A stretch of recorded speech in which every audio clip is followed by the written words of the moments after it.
Hey friends, if you wish to open Snip and Sketch when you press print screen, then please watch this video. Now, ideally, the option to open the sniping tool is Windows plus Shift plus S. Just watch what happens when I do this. This is reserved for the sniping tool. But the control plus print screen option should work as well.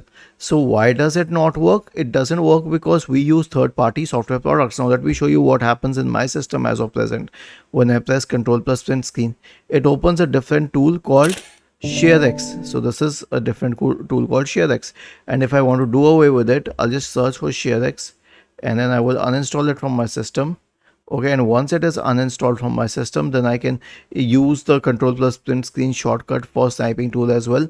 But why do we need to do that? Just try this shortcut, Windows plus Shift plus S, and the sniping tool will open.